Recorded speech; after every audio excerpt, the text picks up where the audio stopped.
Hey, welcome to Podnutz Daily, episode number 194. Getting close to that 200 mark. That should be another milestone for us. We're on the line with Bryce Whitty from technibble.com, calling us from Australia. Hey, Bryce, how are you today? Good, thanks. How are you? Pretty good. Well, thanks for joining us. No problems. I love being on this show. Yeah, it's turning into a fun show for me, too, because I get the challenge of listening to your guys' stories and then trying to guess and troubleshoot from my end what's wrong. It's fun.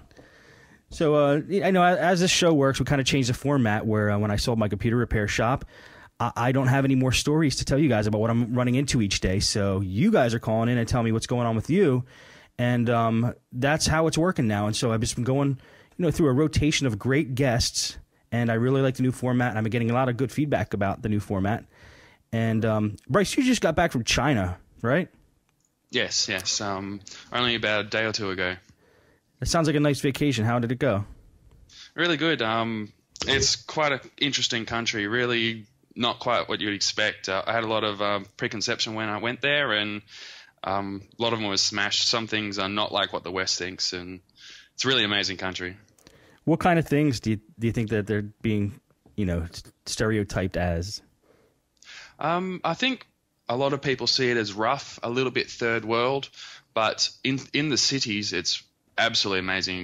They got massive skyscrapers, massive infrastructure. There was a train that I went on, a maglev train, and it was going 301 kilometers an hour. So they got some serious technology there. How many miles per hour is that? Okay, just checking. I might have to Google that. Well, don't worry about it. Yeah, it sounds fast. Maybe like 200 and.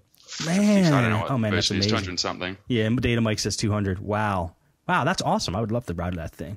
Do you feel like you're going that fast, or is it like super smooth? You feel the acceleration. The only thing but then it becomes super smooth. But the only thing that you really notice that you're going that fast is you can't really focus on anything outside the windows. Like you try and look at a house, but it goes by so quickly that you couldn't even focus on it. Oh man, that's interesting. So is it not even fun to look out the window then? Yeah, it's not. You can get, if you look at a distance, it's a little bit better. But anything close, you can't see a thing. It just moves too quickly. That's pretty funny. All right. Well, you've been there for a while, so I don't know if you have any recent computer repair jobs you could tell us about. But anything you want to lay on us as far as jobs you've been doing, or tech, or tips and tricks, we're ready to hear it. I had about 3 jobs as soon as I got back, so I really hit the ground running. One of them is probably worth mentioning.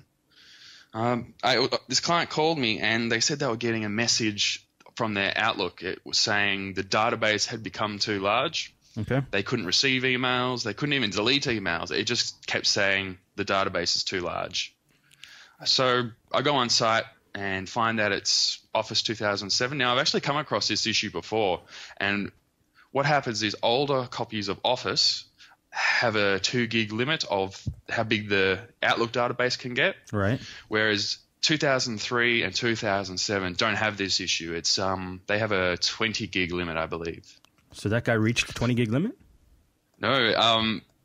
I go on site, find it that it is Outlook 2007. I'm thinking, why is this limiting it at 2 gig? Office 2007 should have a 20 gig limit. So something really weird is going on there. Right.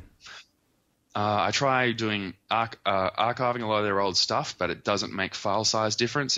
Probably saved about 400 meg or so, but in a couple of weeks they're going to have the exact same issue again when it grows up to the same size. So something now the way that the Office 2002 and before that, they encode it in a format called ANSI, and they're the ones that are limited to 2 gig. And the Office 2003, Office and 2007 encode this database in a format called UNICODE, which allows 20 gig. Okay. So obviously they saw that there's going to be a problem. People are hitting the 2 gig limit, and then in the next versions made it a lot bigger. Right. Turns out, even though they're using Office 2007, the database itself was actually originally created in an old version. So the database itself was using the old format and therefore had the 2 gig limit, even though they're using the new Office 2007. The database was encoded in the old one. So I guess it doesn't recode it when you import it into the Office 2007? No, it was Office 2007 was just quite happily reading it as the old format. Okay. So, but that's why I hit the issue. It took me a little while to figure that out. That was what was going on. Huh, that's interesting. Because I was just thinking, 2007 has a 20 gig limit. I'm not sure why this is doing this. Right. But to fix it, what I did was created a new database, a blank one, just alongside it. And Office has the ability to allow you to archive anything at any time. So you can manually go into it and say, I want to archive anything older than this. But the main thing is that it has the ability for you to specify what the archive folder is, database is. So you don't necessarily have to put it into the actual normal archive folder. You can actually put it into a separate database. So you just created the new database with the new format? Yeah, so the new database has a new format.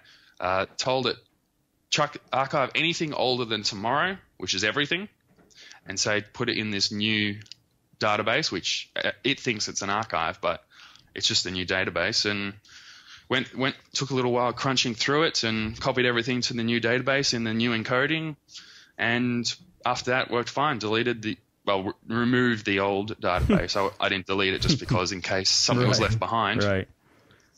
Moved the contacts over, and the client was happy. Everything worked perfectly. And instead of having a 2 gig limit now, they have a 20 gig limit. Ah, nice. Man, I gotta say, I don't know how you feel about it. I hate Outlook. It's just, it seems to me that the PST file gets corrupted way too many times. It doesn't seem like a smart system where it just gloms everything into one huge file. It's like the way the original Windows backup, used to be just all in one big file. What do you think about Outlook in general? I find it's pretty clunky. It's just carrying too much information. I think they're trying to do too much support for older versions, and it's just really grown big and clunky. And because of that, it's getting unreliable. I fix damaged databases and stuff all the time, and it gets ugly. There's so many little things that can go wrong with it, and there's always a little setting hidden under many dialog boxes and many buttons that will change something. It just needs a refresh. It just sort of needs to be redone and without any sort of backwards compatibility. Yeah, I agree totally. And because I don't use it, I'm not familiar with it. So whenever a customer brought it into me to fix, I would just be like, oh man, I don't want to deal with that.